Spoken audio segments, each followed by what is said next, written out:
When you're betrayed, you have two choices: swallow the pain or flip the game. I chose the latter. I am 40 now, with a house that answers when I call its rooms and a wife who keeps the calendar of my moods as neatly as she keeps the linen. There is comfort in predictability. I spend mornings reading the newspaper from the edge of my kitchen island, and nights walking the dog down streets, lit the way old films are lit, in soft, obliging pools. When I look in the mirror, I see a man who knows how to pay for good things and how to keep them.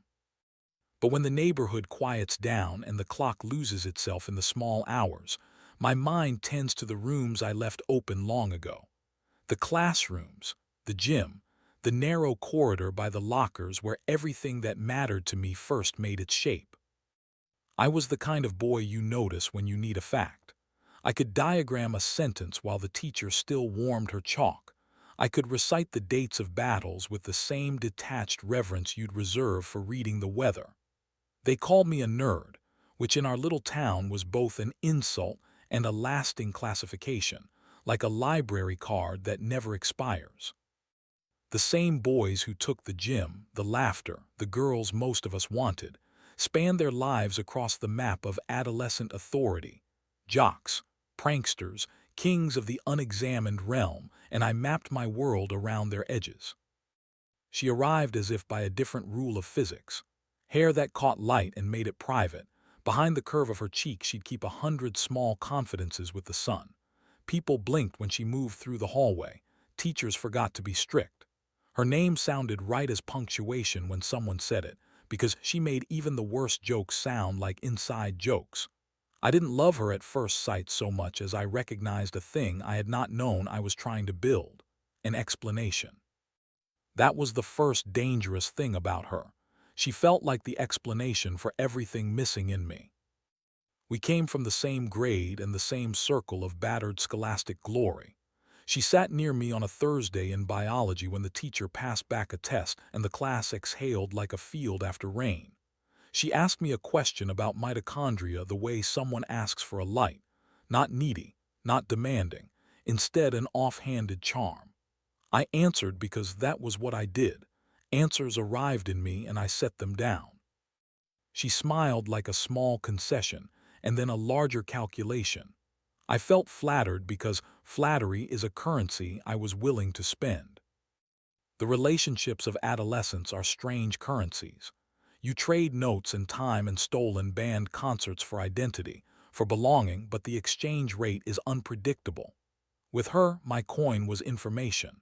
The crisp, correct kind you keep in the textbook pages. Formulas, summaries, the sort of certainty that lets you pass an exam. She needed grades, and I needed a presence that reassured me I existed outside of the margins. I learned quickly how to become both, the boy who could tutor and the boy who could listen. We started meeting under the pretense of studying. We sat on benches by the quad and worked through calculus like a secret handshake. Little by little, I allowed myself the private luxury of imagining a future, with the open, stupid faith of youth, where she lived in the geography I had planned. The first sign that things were not as they seemed came wrapped in small, polite silences. There were evenings she would say yes to study, and then not show. She made jokes about bus schedules and after-school clubs, excuses that smelled faintly of perfume not worn in our company. The thought that she might be lying was manageable. The thought that she might be auditioning me for something else was not. I told myself 1,000 careful stories to stop panic from making hard shapes. But the cruel economy of high school isn't subtle. Rumors condense, and patterns, if you watch long enough, draw themselves. He is all right to be called by name in memory. The jock who made small cruelties look like a script other boys were happy to follow. He was the sort of man who could carry a basketball like it was an extension of his own gesture, who wore the hallways like a path he walked to the altar of attention. Strong jaw, indifferent grin, crowd of followers who delighted in any spectacle. He had the easy arrogance of those who are told repeatedly that the world revolves. Arrogance is a sugar most boys crave, and he was already sugared young. They fit each other in the way damaged things fit together, rough edges aligning, because the pressure pressed them into a crude symmetry. She needed the muscle of his presence to make an impression and to polish her reputations, and he needed the glow that came with being seen and admired. I recognized, in the thinness of my chest, how small the spaces we held for ourselves could be when others took up the room. It hurt not only to be betrayed, but to realize that what I had given, late-night quizzes, the logic of my attention, the literal shaping of her grades, might have been an investment in someone else's illusion. So I planned. I will be blunt. The first weeks were a private arithmetic of knowing and pretending. If the world had been simpler then, perhaps I would have walked away. But I had learned to derive a certain value from being useful. I fed the mind that loved to study, and with every answered question I embedded myself deeper into her orbit, less visible for all that I was there. Planning revenge in your teens is a different thing from planning it later in life. It is theatrical and stunted by immature rage, but also free of the slavery of consequence. I was a boy who had been taught to solve problems. My problem, her duplicity, demanded a solution. I wanted humiliation, yes, but not the blunt, violent kind. Vengeance, I decided, should taste like irony, public, carefully measured, and, most importantly, true. I wanted the recognition of fact to be the instrument, proof. Reputation in high school can be a fragile cathedral. I would shatter a single window to let the light in and watch the whole thing fracture. Prom season came like a carved countdown. Dresses and rehearsed laughter, bouquets picked out like small contracts. People practiced being who they would later boast about becoming. Our town's gym glittered under parlor lights, and faces were made into halos by the cheap charm of suspended paper lanterns. I wore a suit that my mother approved of because a suit that fit is a kind of armor. She arrived with the ease of practice performance, draped in a fabric that made murmurs like currency. The night of the prom arrived with the unmistakable weight of something final. High school is a place where everyone is expected to behave like they've figured out who they are, even though most of us hadn't. I walked into the gym, surrounded by the familiar hum of teens in tuxedos and dresses that glittered under the lights, as though some magic had transformed the space into a world we'd never return to. I had dressed the part. Sure, but inside, I felt more like an intruder. My mind kept drifting back to the plans I had made, the parts of myself I had buried under layers of composure and polite smiles. She was radiant, as always. I had to admit that, even as the anger twisted inside me. Dressed in a silver gown that clung to her form with the precision of a sculptor's hand, her presence at the center of the room was a spectacle. The other girls might have tried to outdo each other, but Mari's elegance made them all seem like pale imitations. She had the kind of beauty that made a man feel like he was watching the world through a hazy lens, distorted and unreal. And yet in that moment, as she stood with her arm linked with his, the jock, the arrogant bastard, there was a sickening clarity in my chest. I could see the way they laughed at the center of the crowd, the way her head tilted back in that practiced, carefree gesture that had once been mine. That was when I knew it was time. There would be no turning back after tonight. I had already seen them together more times than I could count.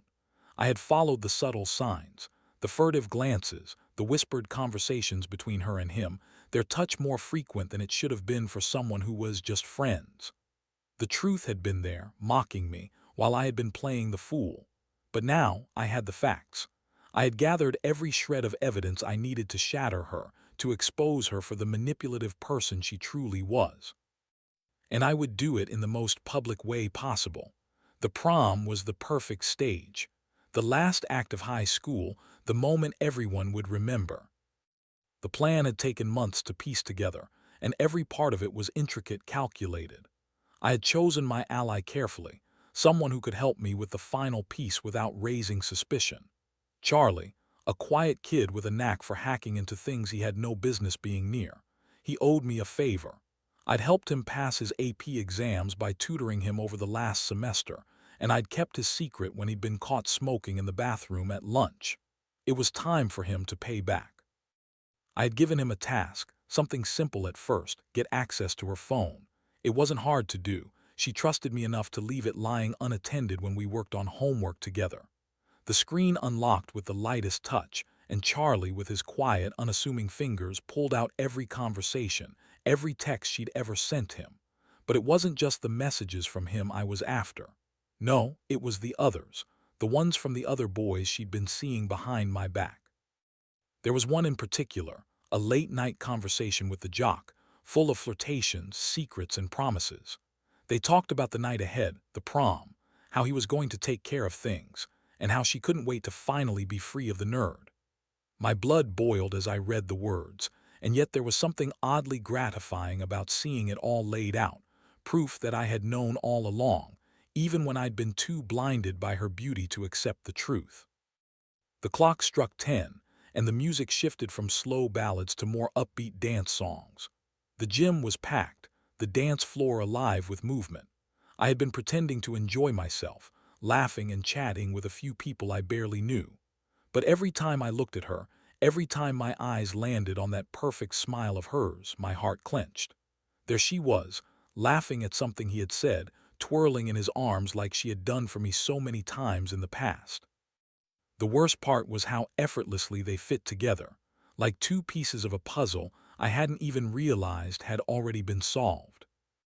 And that's when I saw it, the perfect opening. I approached the dance floor, keeping my expression neutral. I had to remain calm, act like I had no idea what was going on.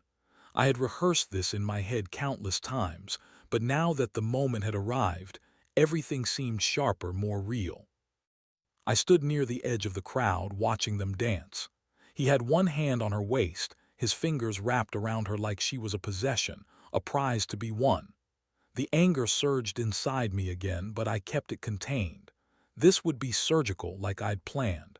I tapped Charlie's shoulder, a signal we had agreed upon. He wasn't far away, seated by the punch bowl, quietly watching the scene unfold. With a small nod, he slid a flash drive out of his pocket. That was the key, the piece I had worked so hard to secure. I slipped it into my jacket pocket and made my way to the center of the floor. I could feel the energy shift as I moved, like the air was thickening around me. People noticed, a few turned their heads. This wasn't the casual boy everyone thought I was. No, tonight, I was the one who would take control of the narrative. I stopped in front of her and the Jock, smiling, masking the rage that simmered beneath. I looked at her for a moment, just long enough to catch her eyes. They widened slightly, an unspoken recognition of what was coming. "Hey, Mari," I said, my voice steady, like I was talking to an old friend. "You enjoying the night?" I glanced at him, my tone turning to ice. "You too, man." She smiled a little nervously, like she wasn't quite sure where this was headed. "Yeah, it's great, isn't it?" she said, her voice a little too high-pitched. "Just having a good time." "You know," I said, taking a step closer, "I was just thinking about something, how everything's been so great between us. You know, all those study sessions, the time we spent together." I let the words hang in the air, giving them weight. I turned to the Jock then. "And how you've been, helping her out with some extracurriculars lately, huh?" He frowned, a flicker of confusion passing over his face. "What are you talking about, man?" I didn't answer. Instead, I pulled out the flash drive from my pocket and held it up, letting it catch the light like a trophy. "I think this is something everyone needs to see, don't you think?" The crowd around us started to hush, the energy changing, people sensing the tension. I hit the button on my phone, and within seconds the first image flashed up on the big screen at the back of the gym. It was a screenshot of her phone, one of the texts she had sent him, full of flirtation promises. The crowd gasped, some murmured. I could see her face freeze, the blood draining from her cheeks. The first text appeared, "Can't wait to be free of him." I let the words settle before pressing the next button. And then, the most damning text of all. "He thinks we're studying, but I'm really with you tonight. It's the last chance to be with you before I'm tied down forever."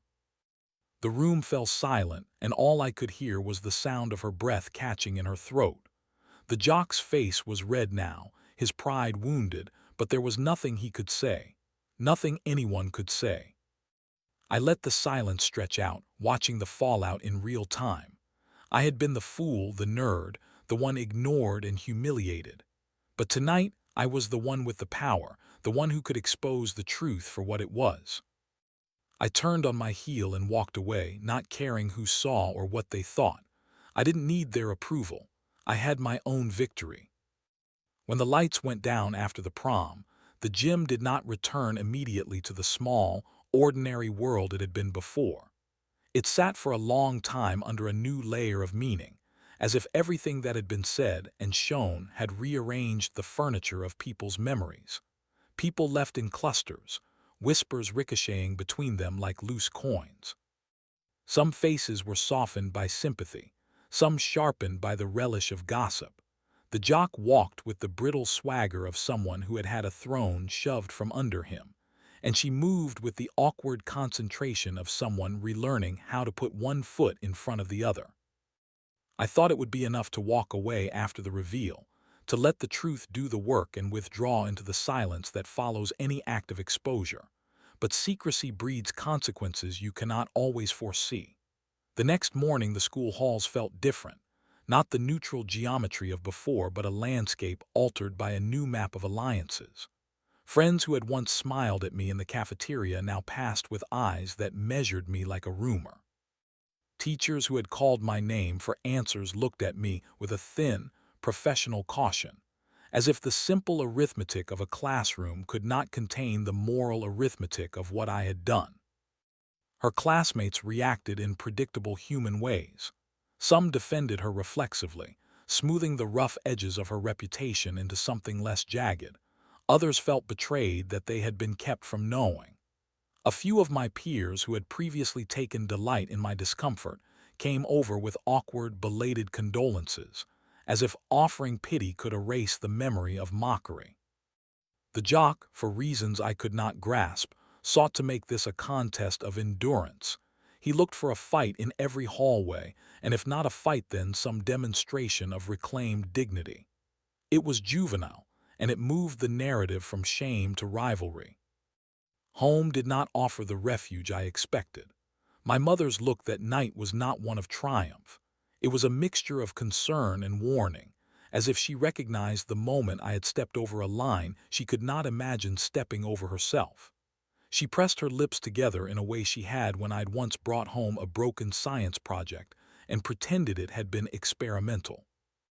She loved me, yes, but love comes with a ledger. I could see the entries in her eyes being rearranged to account for what I had done. To my surprise and in parts to my secret relief, Charlie disappeared from sight. He had given me what I needed, and then excused himself from the aftermath like a man who had done his job and wanted nothing to do with the cleanup. There was a peculiar competence in him that I had not noticed. He was precise about what he would do and even more precise about what he would not. I tried to reach him a week later, to cement whatever fragile pact we'd made with a few beers and a handshake, but he never called back. I heard later, second-hand and vague, that his parents moved him across town that summer.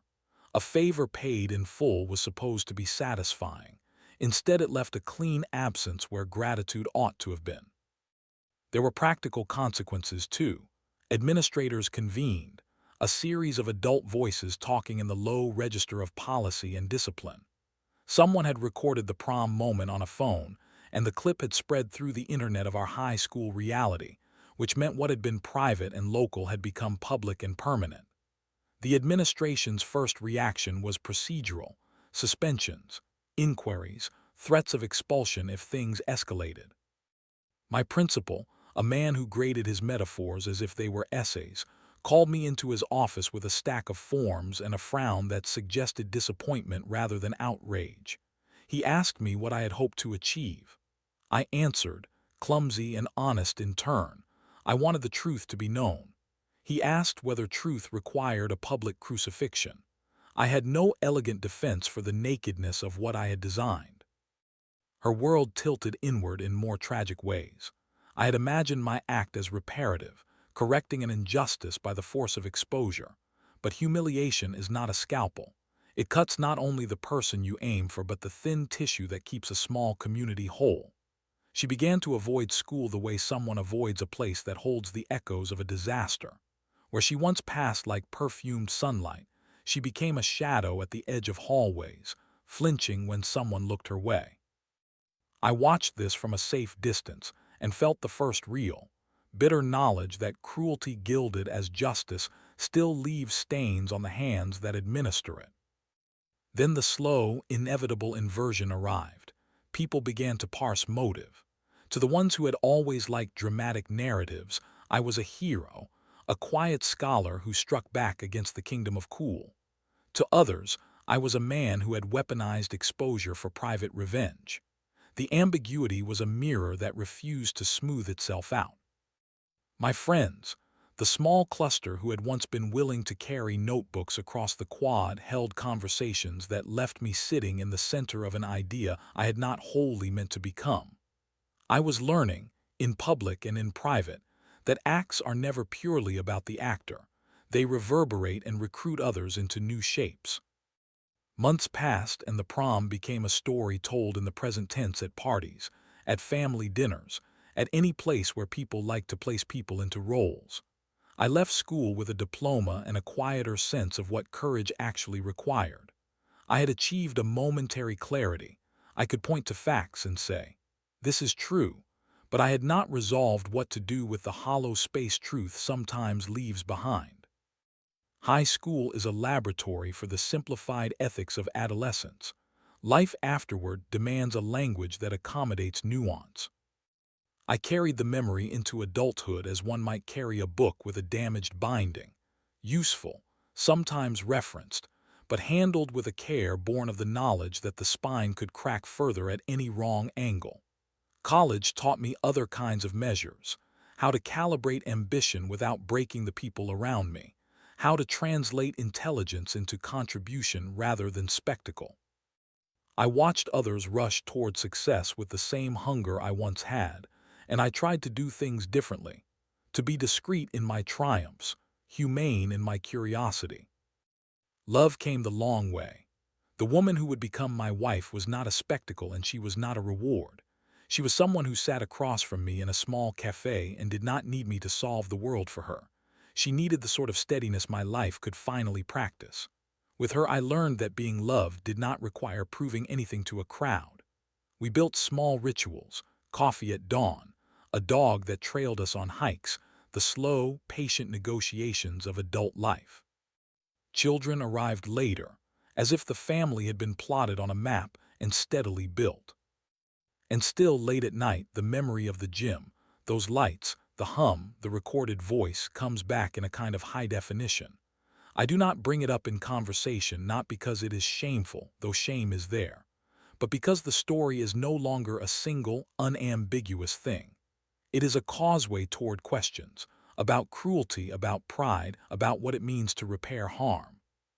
Sometimes I think of her, not as an antagonist in a tidy story, but as a young woman whose choices were entangled in the economies of adolescent survival.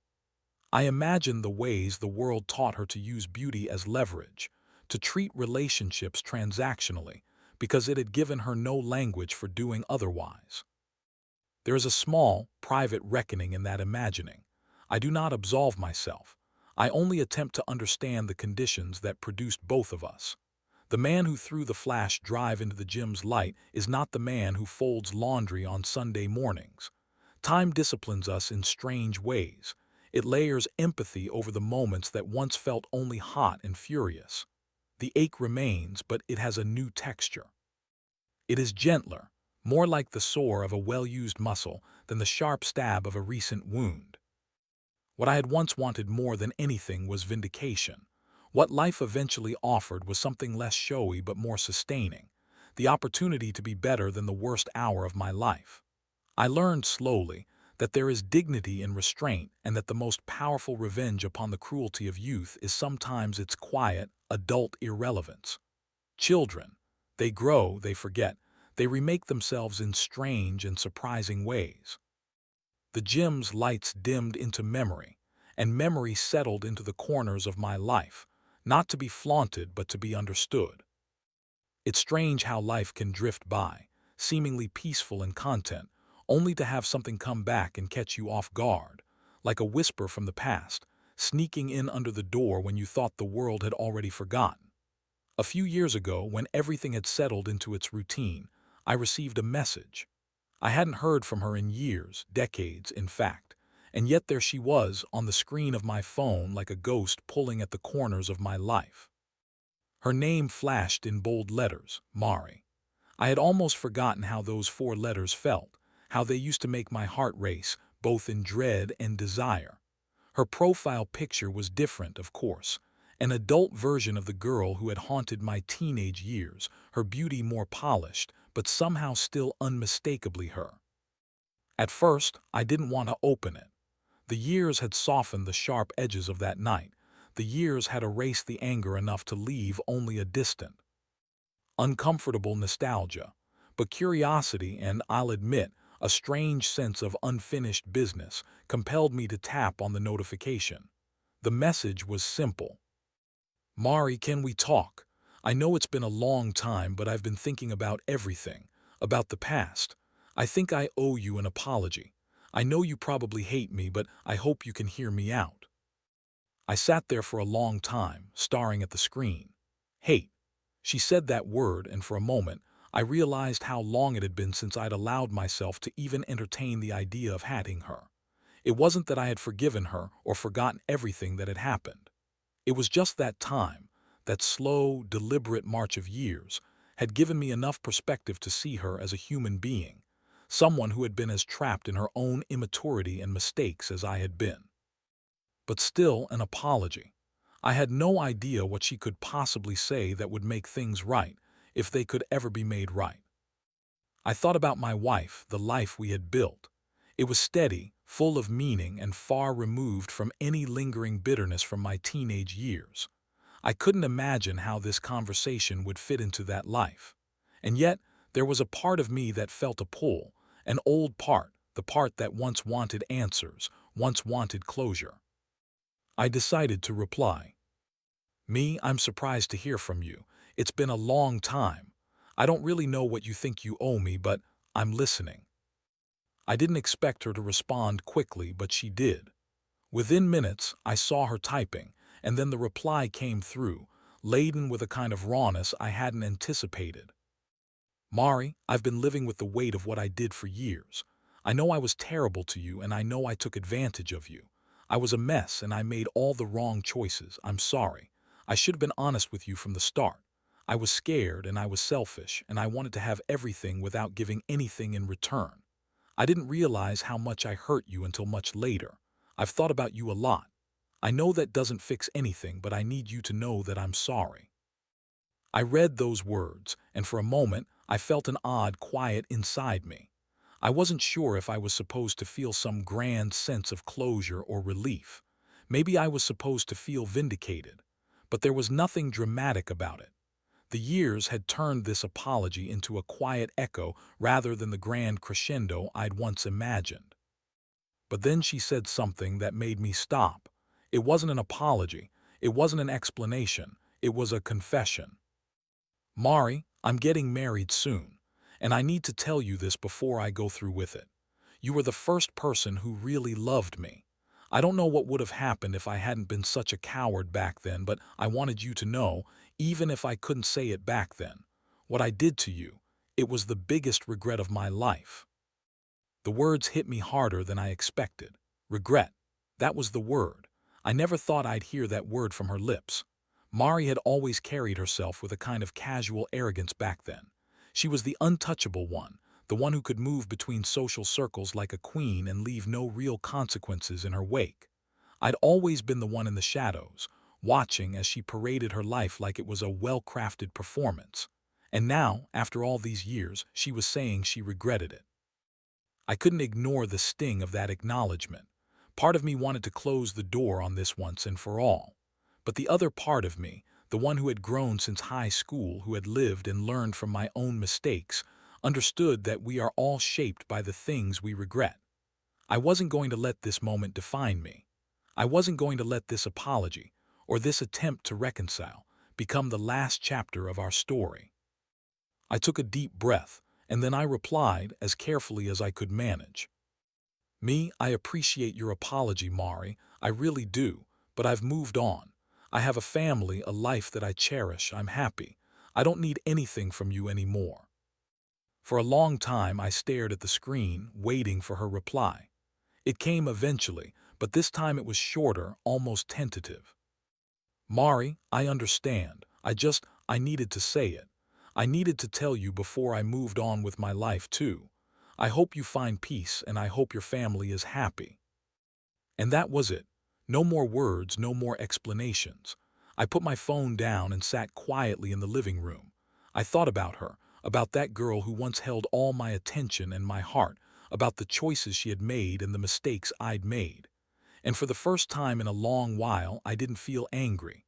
I didn't feel regret. What I felt was a strange mixture of understanding and acceptance. It was over, not with fireworks or grand gestures. It was simply done. The message had come and gone, and I didn't think about it much after that. I continued living the life I had built, focused on my wife, my children, and the work I loved. The past had no power over me anymore. It was a footnote, not a chain. Months later, when I thought back to that moment, I realized that my revenge, however justified it felt at the time, hadn't been about making her suffer. It had been about me finding a way to feel in control again. The truth I had revealed had only served to set me free, not to ruin her. And yet her apology, though it came far too late, had finally given me what I needed. Not an answer, but a quiet, final closure. I couldn't change what happened in high school, nor would I want to. The pain and the lessons were part of the journey. But now I understood that sometimes the hardest thing to do is to let go of the past entirely. It's easy to hold on to anger, easy to keep punishing someone for their mistakes, but real peace comes when you stop needing them to suffer. In the end, I was happy, and that was all I needed.